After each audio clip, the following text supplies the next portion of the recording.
Bienvenidos a Charla Legal, un podcast para no abogados. El contenido de este podcast tiene fines educativos, recreativos y de sensibilización social. No pretende ser un asesoramiento legal ni una opinión jurídica. Las opiniones y comentarios expresados en este podcast son responsabilidad exclusiva de sus autores y no comprometen ni representan al podcast ni a sus patrocinadores. Este podcast está dirigido a un público mayor de 18 años o, en su defecto, que esté acompañado de un adulto responsable. Se recomienda discreción y respeto al escuchar este podcast. Todos los derechos de este podcast son reservados y se permite su difusión siempre y cuando se cite la fuente original. Gracias por escuchar Charla Legal.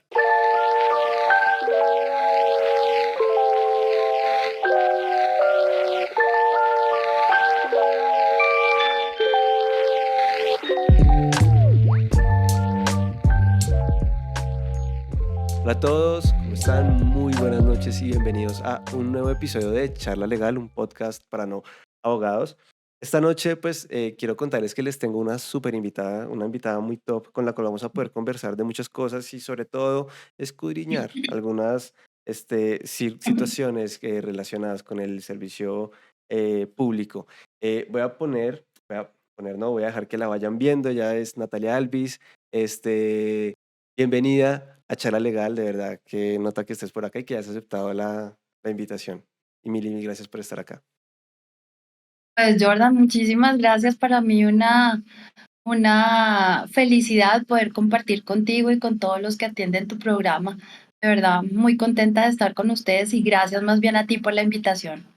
No, de verdad que para mí es un placer, especialmente porque creo que vamos a tener un episodio único y muy interesante.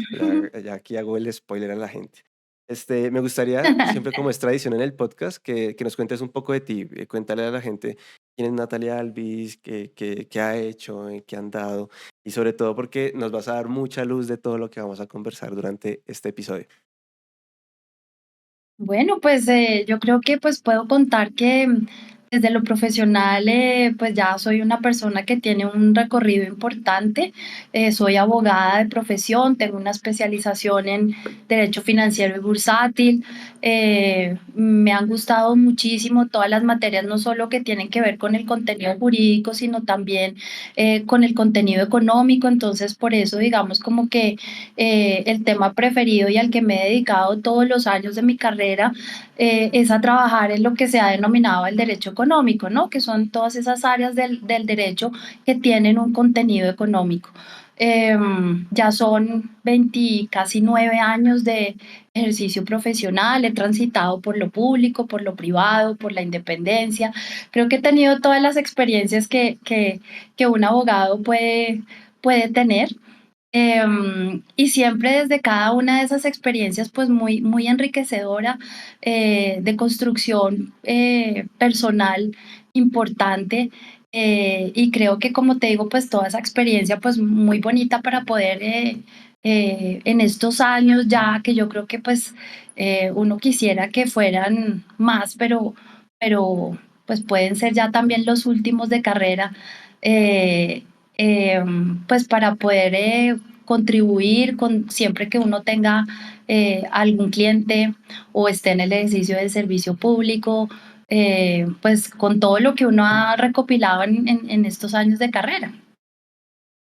A mí me encanta de tener, digamos, invitados así como que tienen un recorrido, una trayectoria, escuchar un poco el proceso, cómo inicia el tuyo, por qué empezaste a estudiar derecho, para empezar, qué te llamó la atención de este tema.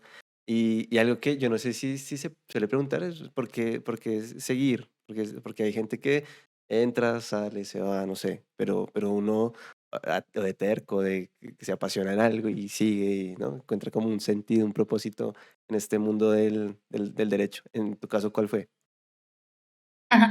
Pues yo creo que, pues yo no sabría decirte que lo tuve tan claro desde el principio. Yo creo que cuando uno es muy joven, a los 17 años le dicen a uno que tiene que escoger profesión, pues realmente, y además en la época en que yo escogí profesión, no es como ahora que hay tantas alternativas tan interesantes, tan diversas, muchas además con mucho contenido internacional, permeadas también por todo el mundo electrónico, toda esa cantidad de cosas, pues en la época que a mí me tocó escoger carrera no existían.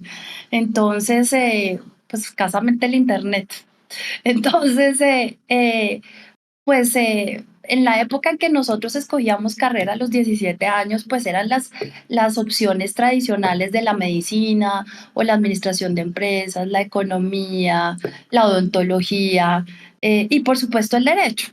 Yo creo que pues yo siempre tuve una preferencia no por el derecho, sino por las áreas sociales, que creo que pues eran mi fuerte desde mi educación del colegio. Me gustaba muchísimo leer, con una tendencia yo creo que mucho hacia la lectura de contenido histórico, que ha sido pues toda mi preferencia toda la vida. Entonces, yo creo que pues más siendo como una decisión consciente más que pasional, pues yo dije, yo creo que puedo servir para el derecho. Entonces, así fue mi elección, no es que fuera, digamos, como una pasión que me hubiera arrebatado desde el principio, no. Em, y digamos que yo sí creo que cuando uno empieza después en el estudio del derecho, uno se enamora del derecho porque de verdad es una carrera hermosa, y tiene tantas aristas, tiene tanto contenido humano, social, si uno lo quiere ver, por donde uno se especialice, tendrá oportunidad siempre de desarrollarse con ese contenido social y humano que significa el derecho.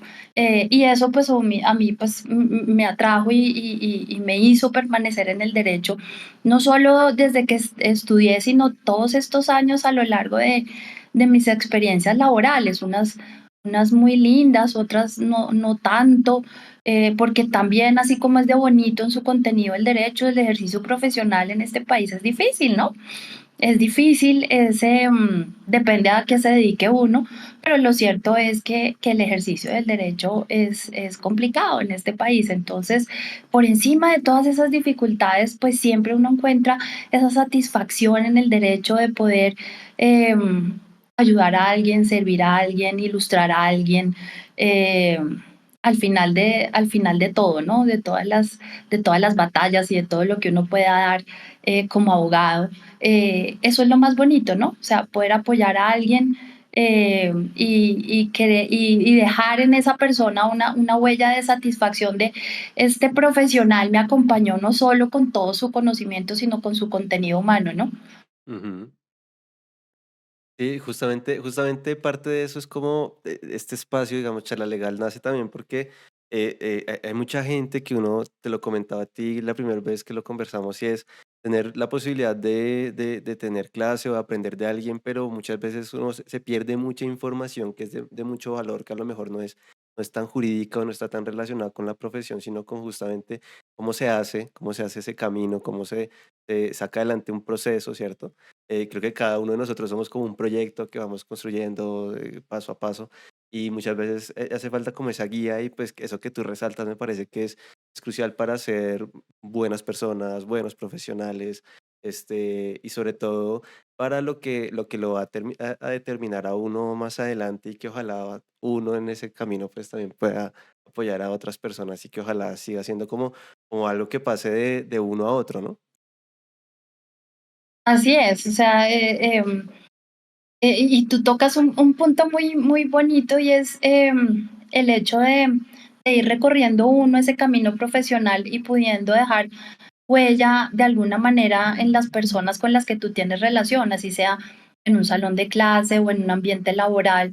Pero pues a mí por lo menos siempre me ha gustado es em, dejar una huella de enseñanza, ¿no? No solo de ejercicio profesional, sino de ética, de valores que lo tienen que acompañar necesariamente, ¿no?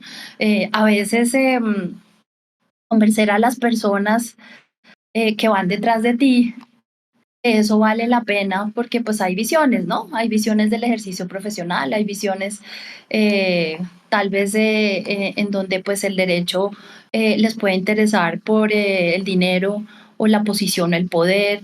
el escalar posiciones de poder, como te digo, que hoy en día para algunos jóvenes es tan importante, ¿no? Entonces, yo siempre, por más de que he tenido oportunidades importantes en los diferentes cargos que he desempeñado, y pues aclaro que he ido ascendiendo, ¿no? O sea, no es que haya subido como palma.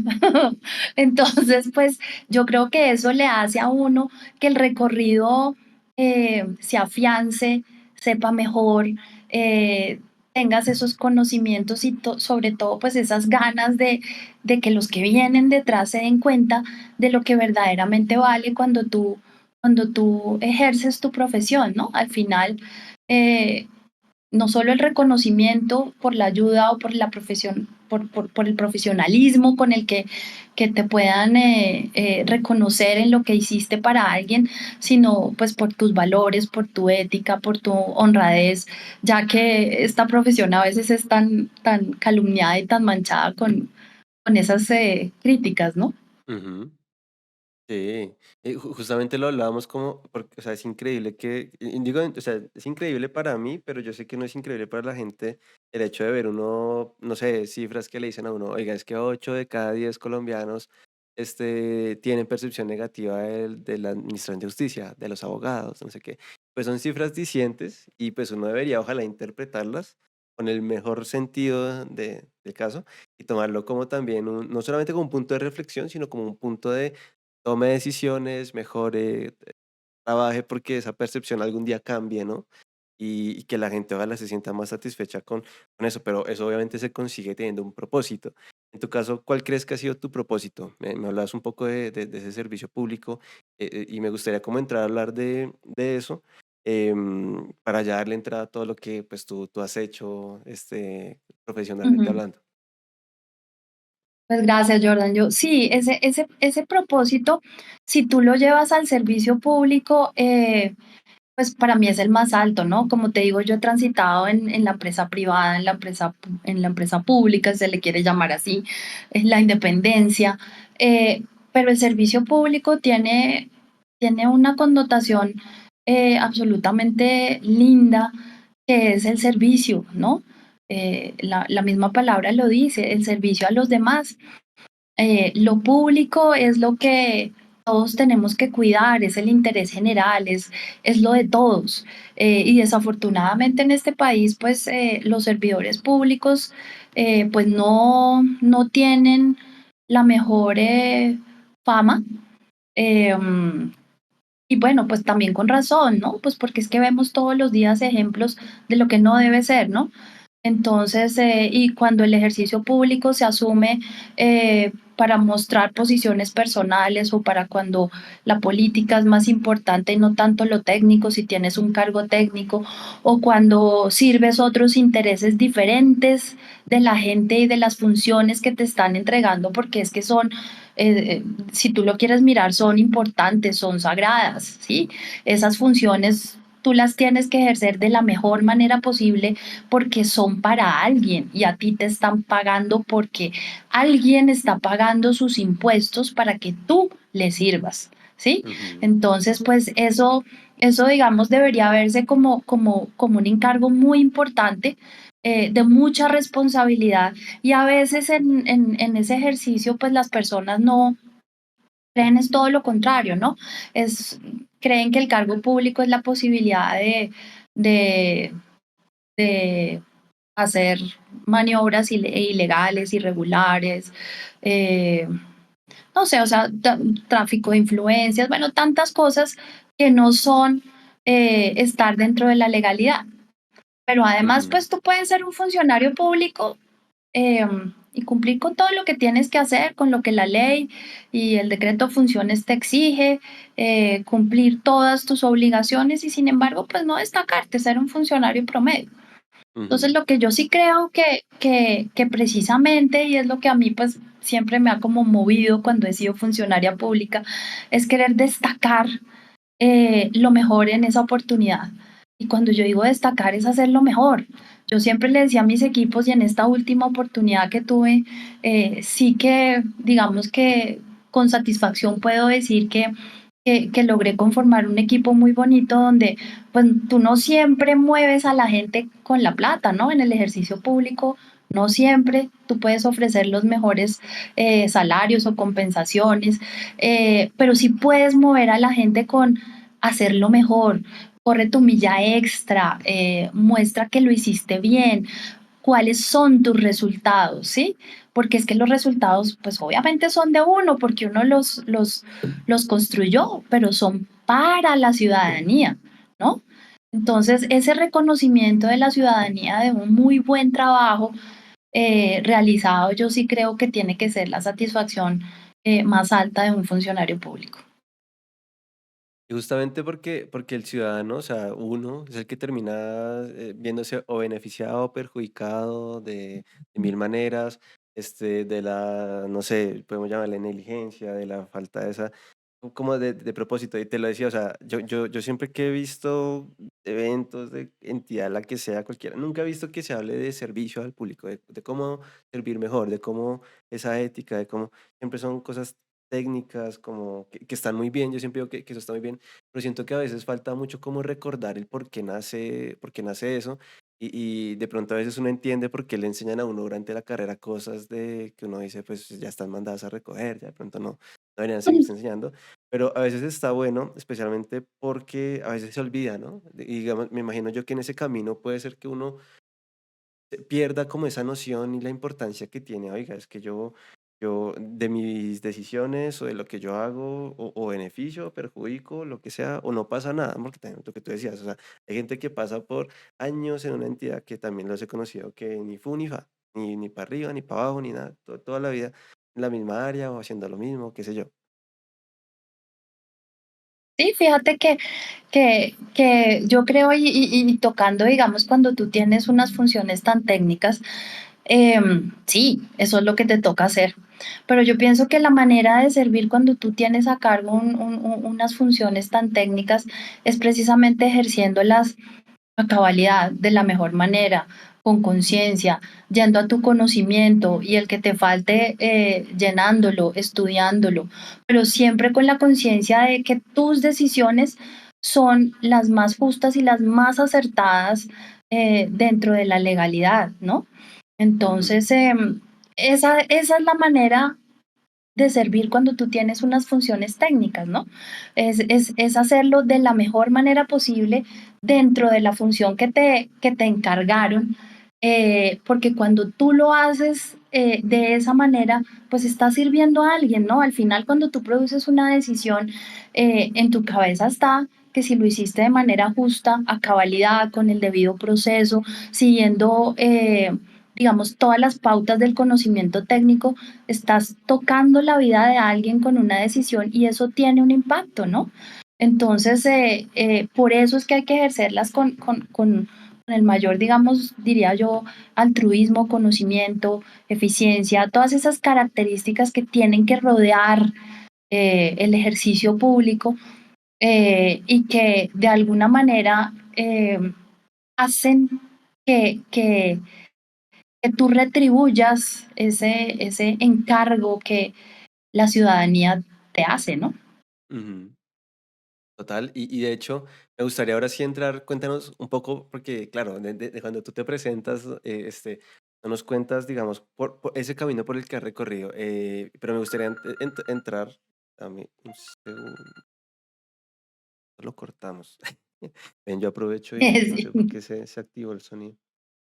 Listo, ya.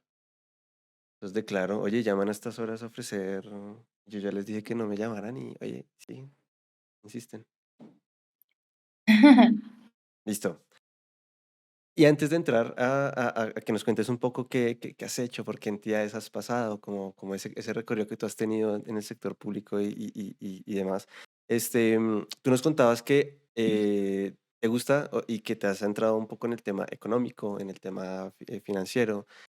Cuéntanos por qué, y yo creo que a partir de ahí empezamos como a darle la bienvenida como a ese recorrido por el ámbito público, ¿no?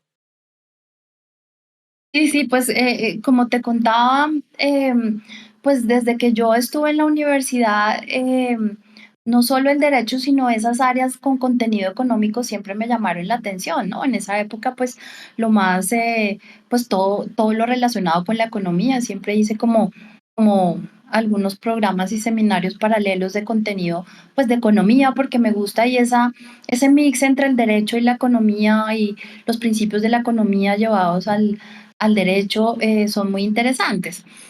Por eso yo creo que pues me interesé por hacer una especialización en el tema de derecho financiero eh, y el mercado bursátil y de valores, pues que claramente tiene un contenido económico y por eso eh, trabajé 5 años en la Superintendencia Financiera de Colombia.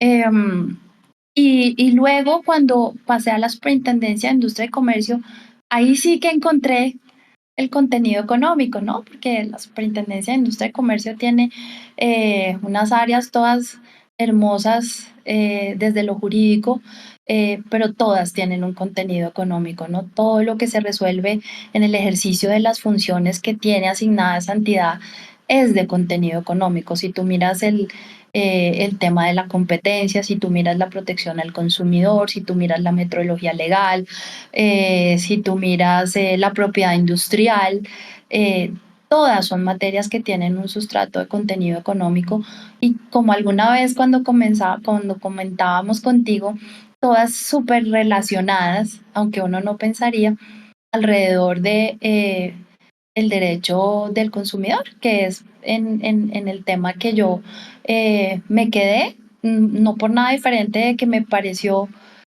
apasionante desde lo jurídico, que de alguna manera pude ver o presenciar y hacer parte de su evolución en lo jurídico, porque pues cuando yo inicié trabajando con el derecho del consumo en mis primeras oportunidades en la Superintendencia de Industria y Comercio, trabajábamos con el decreto 3466 del año 82, ¿no?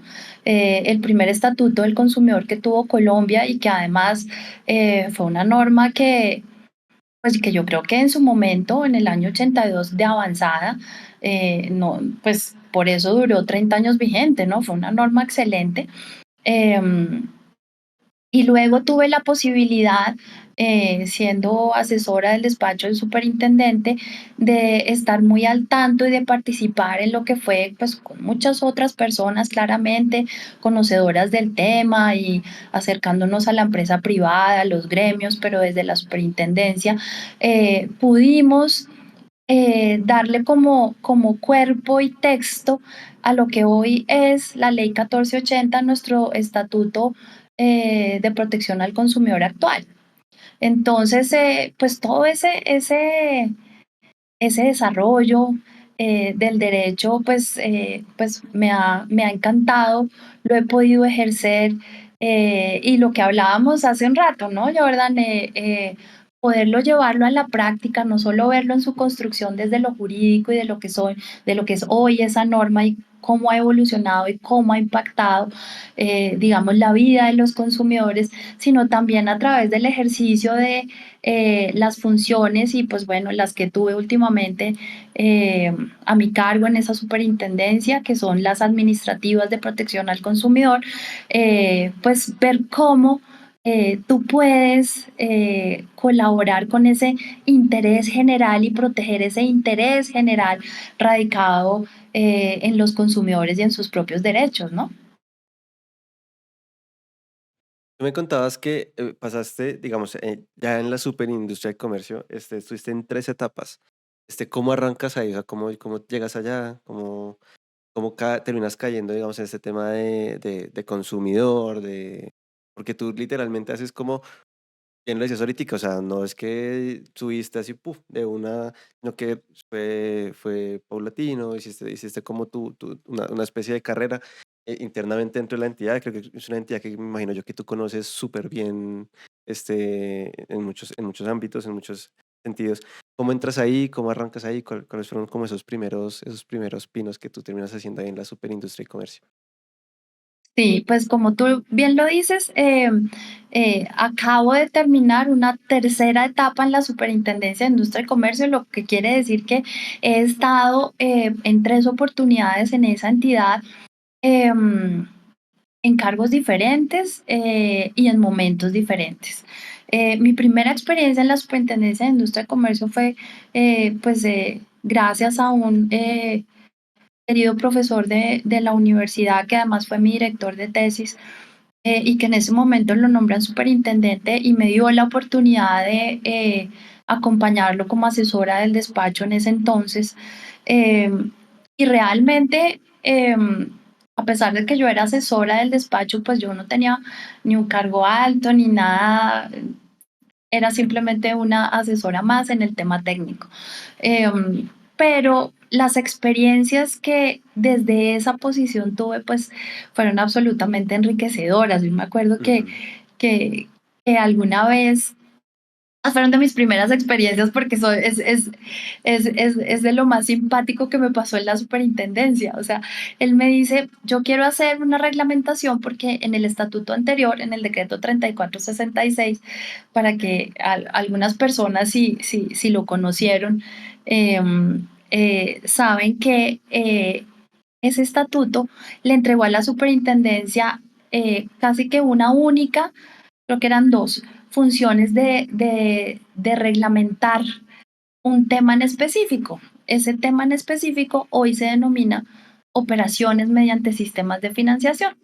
Y Ujú. realmente era la posibilidad de reglamentar a partir de un solo artículo que estaba en ese estatuto todo lo que debiera ser el ejercicio de la actividad crediticia que no estaba incorporada o recogida por el sector financiero. Entonces, toda esa cantidad de crédito que muchas entidades o personas naturales daban a las personas que en general pues tampoco están bancarizadas, es decir, tampoco han tenido una relación con el sector financiero o han tenido la oportunidad de tener un producto financiero. Y para esa tarea, pues él me encargó, usted está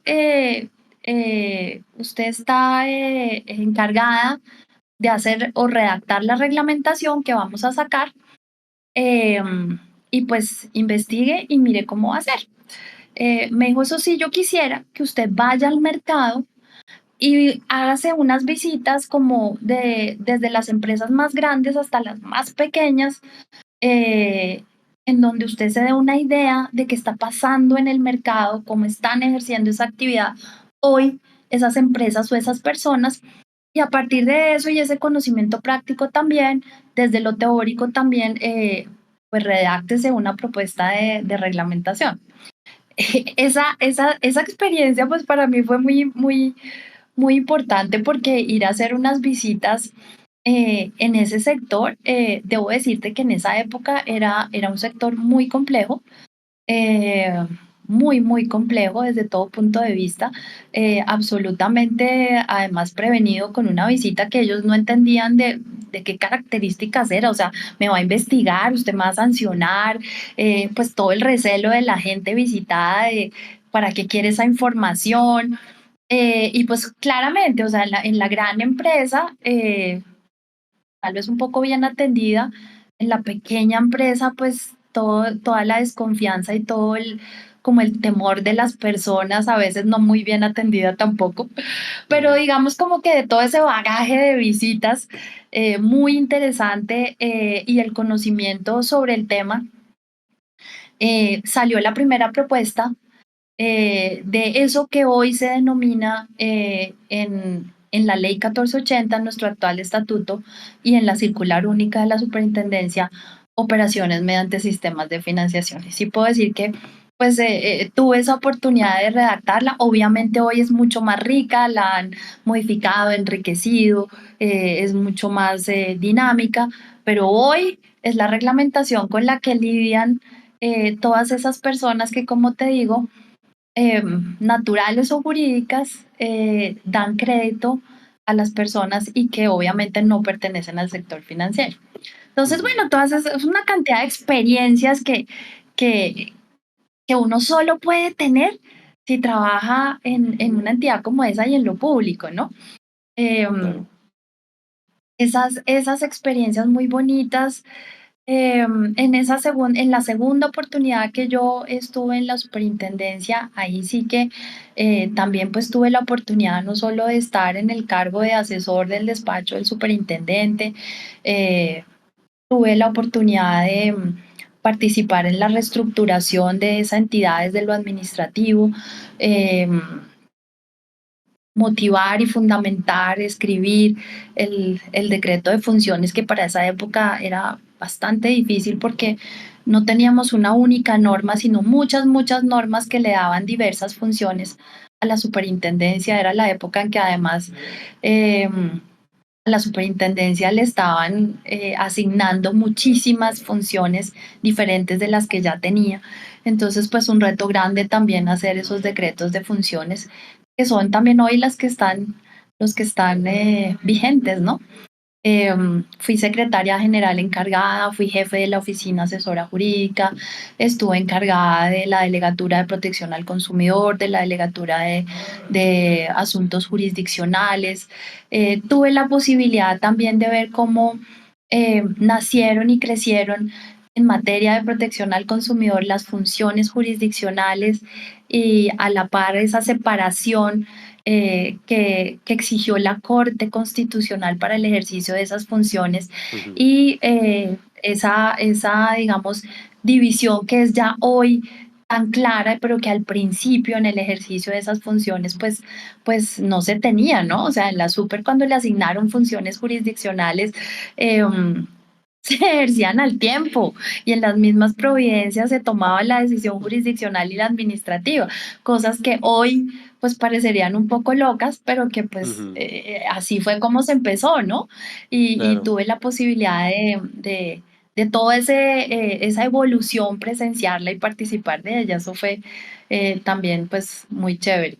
En esa reestructuración, por ejemplo, de la que te hablo, también pude colaborar para separar algunas funciones que en esa época ejercía la superintendencia y que hoy son y tienen vida propia en el Instituto Nacional de Metrología y en el ONAC, o sea, el Organismo Nacional de Acreditación, funciones que antes ejercía la superintendencia y que hoy, como te digo, pues están radicadas en esos dos organismos o institutos y que se hicieron de esa manera solo para que esas funciones tuvieran un mejor destino, un mejor ejercicio y se completara para el país una misión que era todo ese subsistema nacional de la calidad que había que construir, ¿no? Entonces, bueno, muchas, muchas cosas. Y en esta última etapa, pues tuve la fortuna de haber podido colaborar con la superintendente como superintendente delegada de protección al consumidor, que pues yo creo que es como como ya haber terminado esa experiencia de todo ese bagaje y conocimiento anterior en la superintendencia, pero que pues en el tema que más me apasiona, ¿no? Ujú. De hecho, cuando conversamos la primera vez, tú me decías, es que cuando yo entré a esto, no se veía tanto el derecho del consumidor como un área. Hoy sí, ya es algo más robusto, mucho más rico. Hay mucha gente que se dedica a esos temas puntualmente. Y me gustaría como desde tu perspectiva, ¿cómo crees que ha cambiado? ¿Cómo crees que ha evolucionado? Especialmente porque, claro, tú nos cuentas acá una transición normativa del primer estatuto, el que tenemos a día de hoy, que inclusive hoy se habla incluso de cómo o reformarlo o actualizarlo, qué sé yo, que hay mucha gente que está como con esa idea, pero ¿tú cómo has visto que ha cambiado? Que, o sea, que ha podido evolucionar, y sobre todo teniendo en cuenta que, de hecho, la tecnología parece que le corre muy rápido a estos temas constantemente y cada vez más estamos como más expuestos a distintos servicios, todo a través de Internet, no tener muy claras ciertas cosas y de pronto el consumidor podría estar como un poco perdido, que aunque, bueno, el consumidor toma esas decisiones muy raras, pero bueno, ¿cómo ves, según tu perspectiva, en qué ha cambiado? ¿Cómo has visto esa evolución y sobre todo esa constitución de esa área de derecho de consumidor?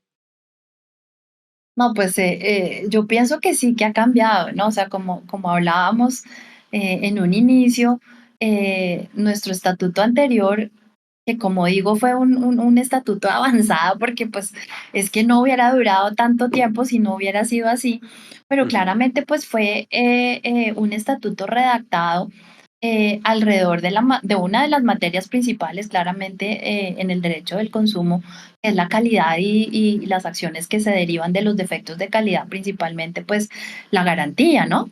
Ese estatuto también, pues, tenía algunos elementos muy bien desarrollados en el tema de metrología y acreditación, normas técnicas obligatorias, lo que se llamaba en esa época normas técnicas obligatorias, que hoy son los reglamentos técnicos y una delegatura independiente en la Superintendencia de Industria y Comercio. Pero por eso, siendo un estatuto en materia de protección al consumidor centrado en la calidad y en la garantía, pues los temas principalmente giraban en torno a esa materia, ¿no? A la calidad y a la garantía. Cuando surge toda esta idea de reformar el estatuto y tener un nuevo estatuto, pues muy bonito que en esa construcción que te digo y que tuve la oportunidad de participar, porque pues fuimos muchos los convocados a dar un poquito de nuestro grano de arena en esa norma, en la construcción de esa norma. Pues sí que obviamente estábamos en un momento, yo creo que del mercado y de la economía bien diferente que del año 82, ¿no? Entonces, lo que vino a hacer en el año 2011 el nuevo Estatuto de Protección al Consumidor, pues trajo unas normas de las nuevas realidades del mercado, unos nuevos conceptos en el derecho del consumo e introdujo pues principalmente unos temas que antes pues no se habían explorado, de los que no se había hablado en el tema de protección al consumidor y que claramente pues eran realidades que había que abordar, ¿no? Tú has tocado principalmente el tema de todo del comercio electrónico, si lo queremos llamar así, que es una de las figuras más importantes que trajo este nuevo Estatuto de Protección al Consumidor y las figuras de comercio electrónico y de cómo se puede proteger o las herramientas de cómo proteger al consumidor en el comercio electrónico, porque es que el espacio electrónico es infinito, es grande y claramente el consumidor frente a una pantalla tiene una desventaja, ¿no? Es una de las vulnerabilidades de las que nosotros hablábamos en esta última etapa en la superintendencia. Claramente el consumidor que se enfrenta a una pantalla que no tiene esa posibilidad de tener una conversación persona a persona con alguien para aclarar sus dudas, para saber cuáles son los elementos de calidad de lo que le están ofreciendo, pues tiene una vulnerabilidad, tiene una desventaja que hay que proteger y que por eso, digamos, todas esas previsiones en el estatuto vigente alrededor de ese tema son fuertes precisamente por esa especial desequilibrio que presenta el consumidor cuando compra a través de Internet, ¿no? Entonces, ese es una de las principales materias que este nuevo estatuto nos trajo y que, como te digo, obedecía a las nuevas realidades en el año 2011, que fue expedida la norma y que hoy ya también estamos viendo que se nos están quedando corticas, ¿no? Porque el mercado es dinámico y eso es como lo típico de todas las normas del derecho, ¿no? Que se va viendo siempre rezagado frente a lo dinámico de la realidad. En este caso, el mercado y de las nuevas maneras de comerciar y de los nuevos productos del mundo virtual. Y entonces, pues surgen otra cantidad de inquietudes de cómo proteger al consumidor en todas esas relaciones que están mediadas por el mundo virtual y lo electrónico. Fíjate que de eso que me cuentas me surge a mí una duda, que cuando uno habla de relaciones, obviamente, pues siempre hay intereses, ¿no? Comerciales, no sé qué. En este caso, pues hablamos de dos partes que son súper fundamentales, que son pues las empresas con todo su enfoque comercial, con todo lo que ellos realizan, y el usuario que pues es partícipe, que adquiere bienes, adquiere servicios. Este, y que bueno, tiene un montón de opciones, pero a veces pasan situaciones y terminan acudiendo a ustedes.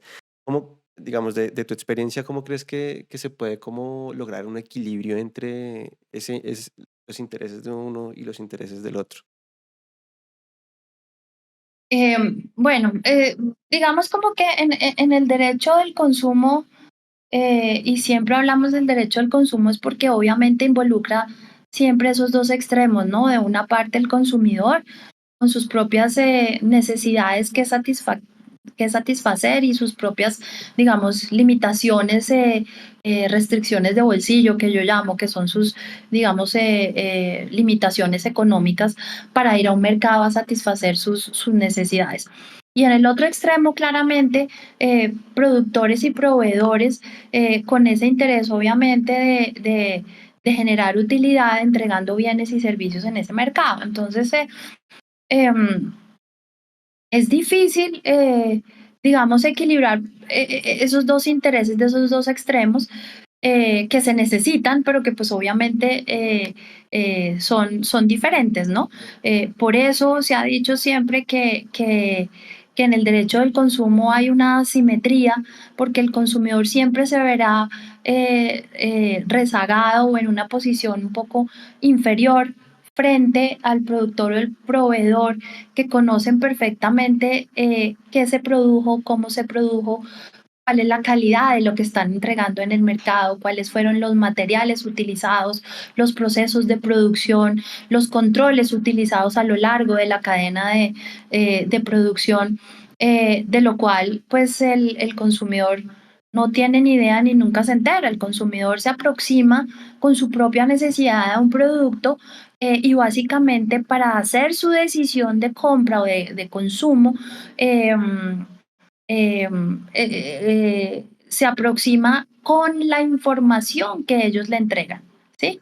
Entonces, el tema de la información es muy importante. Entonces, en esta última etapa, nosotros quisimos en la superintendencia trabajar mucho en el tema de la información, en la protección de lo que verdaderamente se le tiene que entregar como suficiente a ese consumidor para que pueda tomar una decisión acertada, que satisfaga sus necesidades con base en una información que sea veraz, que sea completa, que sea suficiente, como te digo, Ujú, que sea comparable. Quisimos, por ejemplo, también...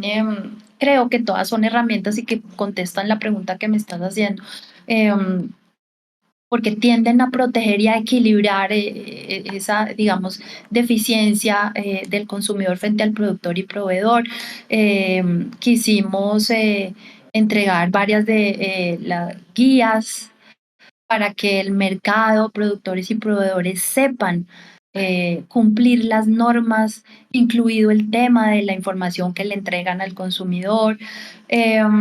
Y pienso que hay un elemento muy, muy importante también del que quisimos también echar mano, no solo en nuestras decisiones administrativas, sino que también promocionamos para que productores y proveedores lo implementaran, y son esos mecanismos de autorregulación en donde el productor y el proveedor se interesa por introducir en sus procesos esos mecanismos que verifican y que garantizan que los diferentes momentos de la norma y de las obligaciones que les impone la norma se están cumpliendo para llegar al mercado a entregar un producto pues que satisfaga las necesidades de un determinado consumidor con una información suficiente para que él pueda hacer su elección de consumo. ujú. Es como que en pocas palabras, o sea, el dilema de equilibrar las partes se facilita si cada uno hace lo que tiene que hacer. Es decir, uno cumple con todas sus responsabilidades, le entrega información clara al consumidor, no sé qué. El otro, pues, se informa, busca, compara, qué sé yo, y toma lo que yo llamaría como una decisión inteligente, ¿no? Entonces, ahí sería como mucho más fácil si cada uno dentro de su rol hace lo que tiene que hacer, para la autoridad, pues, va a ser mucho más sencillo como, inclusive lo que tú decías, como esa autorregulación, como esas dinámicas serían un poco más equilibradas, desde ese sentido, ¿no? Me gustaría un poco, ya para ir terminando, hablar un poco de futuro. ¿Tú cómo ves esos retos que tiene ahorita el tema de, de consumidor? ¿Cuáles son como los principales retos que tú ves que tiene ahorita, que de pronto se puedan ir como resolviendo? Obviamente esos temas llevan tiempo, hay que empaparse de muchos temas técnicos. De hecho, yo en la primera vez que hablamos te Ujú. contaba yo de unas cosas que yo desde adolescente yo pensaba, yo decía, pero, oiga, ¿yo por qué, por ejemplo, el tema de los videojuegos, no sé qué, los termino pagando en una moneda que no es la de acá, termino pagando unos impuestos que seguramente nunca llegaron a Colombia, en una moneda que no es la colombiana, unos términos que no se aplican a Colombia y que yo desde adolescente como que pensaba en esas cosas. Sé que nadie piensa en eso, menos cuando se está divirtiendo, pero más allá de eso y más allá del ejemplo, ¿tú cuáles crees que son como los retos? O hacia dónde va a estar como la discusión un poco en temas de consumidor de aquí a un tiempo? Sí, bueno, pues para terminar y redondear la idea que dejamos en el tema de, de, de que cada extremo de la relación haga lo que le toca hacer, eso es cierto. Eh, pero en todo caso, y por eso es precisamente que existe el derecho del consumo, es porque siempre en uno de los extremos estará el consumidor con una, digamos, asimetría o desventaja o posición más débil, si se le quiere Ujú, entender así, frente al productor y proveedor. Y por sí, eso, precisamente, las normas de protección al consumidor han incorporado esa cantidad de garantías y derechos que son importantes en su reconocimiento, es precisamente tratando de elevar esa protección y de llevarlo a una relación un poquito más equilibrada frente al productor y al consumidor. Entonces, esa principalmente es la razón de ser del derecho del consumo. Es proteger al consumidor alrededor de todas esas garantías y derechos que él mismo reconoce para que esa asimetría o esa diferencia frente al productor o proveedor no sea tan dramática, digámoslo así. Pero digamos como que eso siempre va a ser. Tú ujú, me preguntabas que en esa evolución, eh, eh, ¿qué es lo que, cuáles son los principales retos? Yo pienso que definitivamente están en el tema del comercio electrónico, del mundo virtual, de los nuevos mercados virtuales. Tú hablabas de que cuando eras adolescente ibas a los videojuegos y que terminabas pagando con, acuérdate de esas monedas que uno se ganaba en los juegos, pues hoy estamos hablando o estamos en presencia de verdaderas monedas diferentes de la del curso legal, ¿no? Entonces estamos ujú, frente al Bitcoin y a todas esas nuevas modalidades y todo eso impacta de alguna manera las relaciones de consumo, ¿no? Em, el tema del universo virtual, em, las nuevas maneras de comerciar, la inteligencia artificial, ni se diga, ¿no? ujú. Cómo imagínate tú a través de, o ayudado, mediado por la inteligencia artificial, llegas a concretar una relación de consumo, ¿por qué no? Todos esos nuevos retos son de los que se están hoy hablando en el derecho del consumo, porque impactan las relaciones de consumo, impactan la manera en cómo el consumidor se está aproximando al mercado a través de todas estas herramientas y toda esta virtualidad. Y eso, digamos, es dramático y uno se empieza como a preguntar si lo que hoy el estatuto en sus figuras eh, ya determinadas son suficientes para proteger a ese consumidor en esa nueva realidad, en ese nuevo mundo, con esos nuevos elementos, pues probablemente la respuesta es que no es suficiente, ¿no?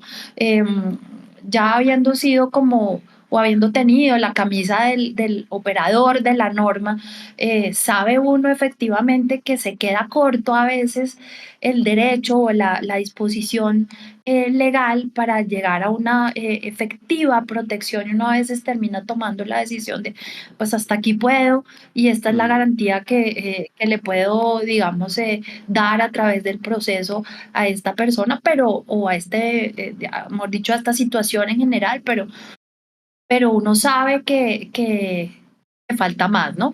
Entonces yo pienso que los nuevos retos definitivamente están en ese mundo virtual. Fíjate que empecé contándote de mis primeras experiencias en el tema de cómo llegamos a la regulación de las operaciones mediante sistemas de financiación.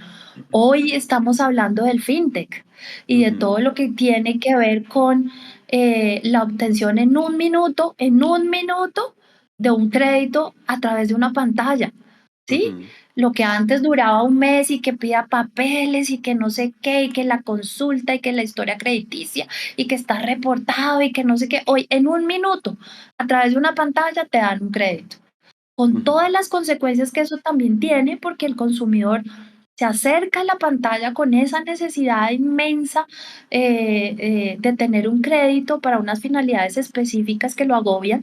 em, y que lo más importante es que le otorguen el crédito. ¿Cómo? Esa es la aproximación. ¿Cómo? No me importa. Entonces, si tengo que ir por 50, digamos, botones diciendo acepto, acepto, acepto, acepto, lo hago ujú. porque lo que me importa es que al final me tenga un desembolso. Esa es mi necesidad. Pero ese consumidor, ni sabe, ni conoce, ni es consciente de lo que implicó o de lo que aceptó a través de todos esos diferentes links o botones a los que les dijo que sí o que acepto. Entonces ahí esa lucha de cómo proteger a ese consumidor que se acerca al fintech o a la pantalla para obtener un crédito y qué es lo mínimo que tiene que entender y cuáles son los elementos importantes que tiene que determinar para saber si puede al final asumir la deuda es lo más importante. Esas protecciones son el reto del estatuto en mi concepto hacia el futuro y que probablemente si se fuera a trabajar en una reforma en nuestro actual estatuto, que además es también una norma de avanzada, sería en ese aspecto. Ujú. Sí, sí, justamente, pues a mí me parece que es una norma bastante completa en muchos sentidos. Obviamente, pues hay que, a veces, si uno ojalá le pudiera añadir un apéndice donde le metamos todo este tema tecnológico y, ¿no? Y sobre todo hacer mucho más énfasis en estos espacios virtuales, porque, o sea, sin duda, yo siento que por algo las empresas cada vez más le meten como ya sea dinero o se enfocan o se interesan mucho más en conseguir clientes por internet, ¿cierto? Gente que les compre lo que sea que vendan por internet y se están enfocando y están gastando mucha plata y marketing y ta, ¿no? Es por algo y creo que eso nos muestra una tendencia de que muchas más relaciones de consumo se van a hacer por ahí de aquí a un tiempo, si no es que ya pasan, que de manera tradicional o presencial o qué sé yo, ¿no? Para allá vamos, Jordan, para allá vamos. O sea, hace unos años yo creo que decíamos, no, sí, el nicho de mercado de lo electrónico, pues sí, es un porcentaje, pero pues nadie va a abandonar la tienda presencial, la física, donde puede tocar el producto, medírselo. Y la realidad nos ha dicho otra cosa, pues a pesar de que obviamente sigue siendo el canal presencial más importante todavía hoy en día, el canal virtual ha crecido inmensamente y significará mucho más, yo creo, en los próximos años, porque es que a través de tus canales virtuales tú eres masivo, le llegas a muchísima gente, Ujú. puedes vender lo que tú quieras. Entonces, pues definitivamente yo creo que para allá vamos y por eso te digo yo, para mí ese es el reto más importante. Súper interesante. Espero que la gente que le apasione esos temas de consumidor, yo sé, yo siempre me pongo a pensar, yo sé que de pronto otra persona en mi lugar te haría otro tipo de preguntas, pero como te decía, yo siento que a veces hablamos mucho de lo técnico y siempre está bueno como entender. qué hay detrás, qué hay alrededor, dónde está ese contexto, porque de hecho, para mí el contexto siempre es lo que le termina agregando valor a las cosas, a las historias, ¿no? A un Mm. aprendizaje inclusive. Y me gustaría, pues, para ir cerrando, como es tradición aquí en el podcast, eso sí, aquí también tenemos nuestras cosas tradicionales. Es esa parte final, esa parte en la que el invitado tiene como todo el espacio para enviar un mensaje. Sé que en este caso hay muchas partes a las cuales te puedes dirigir, pero pues este espacio es todo tuyo. ¿Qué quisieras decirle a la gente que nos está escuchando en este episodio? Ya sea servidor público, empresa o qué sé yo, no sé, a quien te lo quieras dirigir. Bueno, pues muchas gracias. Bueno, yo creo que si tú me dices desde el tema de ser uno funcionario público, Jordan, mi mensaje sí sería para todas aquellas personas que hoy ejercen lo público. Yo acabo de dejar el cargo público. em, es, es siempre, como le decía yo a mi equipo, es correr la milla extra, es dar lo mejor y un poquito más, para que esa función que le encargaron a uno se ejerza de la mejor manera, de lo más apegado a lo técnico, a lo justo, a la ley. Que no se nos olvide eso, porque es que lo público está rodeado de tantas cosas y a veces de tantas dificultades, ¿no? Y también a veces de tantas limitaciones. Pero que en medio de todo eso no se nos puede olvidar eh, que ser funcionario público es un honor, es un honor que además uno tiene que honrar, ¿no? Ujú. Con tu respuesta, con el ejercicio eh, duro, fuerte, todos los días de entregar lo mejor en ese ejercicio, porque ahí es donde puedes construir país, entregarle a la ciudadanía y al interés general algo que valga la pena.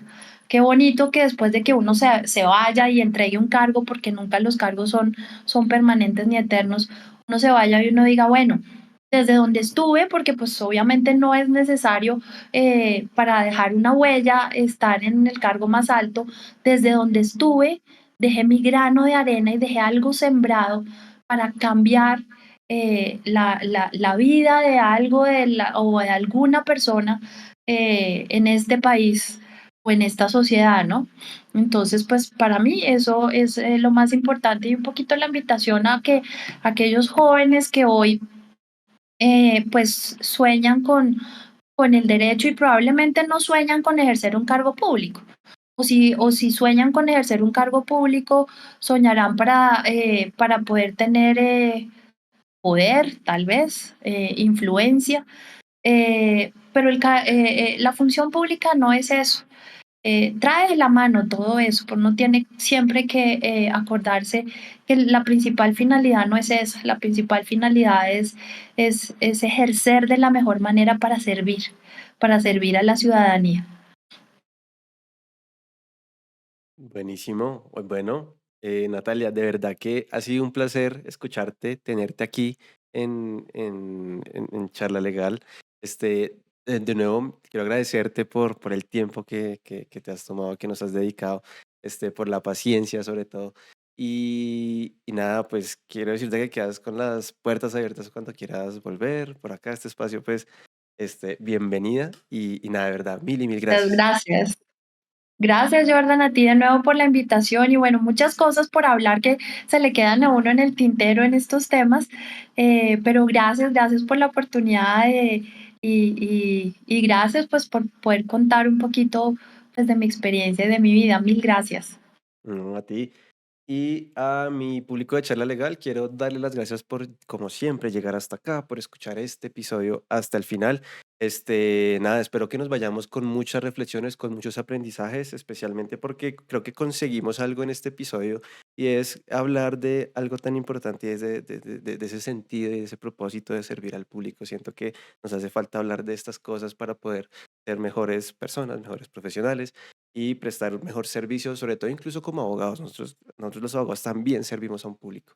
Entonces, pues nada, Así es. quiero invitarlos y recordarles que nos vemos en un siguiente episodio todos los lunes a las 7 p.m. hora colombiana. Entonces, nada, nos vemos en el siguiente episodio y espero les haya gustado. Cualquier cosita, pues saben que pueden dejarlo en los comentarios, los estaremos leyendo. Y pues nada, que pasen una buena noche y nos vemos en el siguiente episodio. Hasta luego.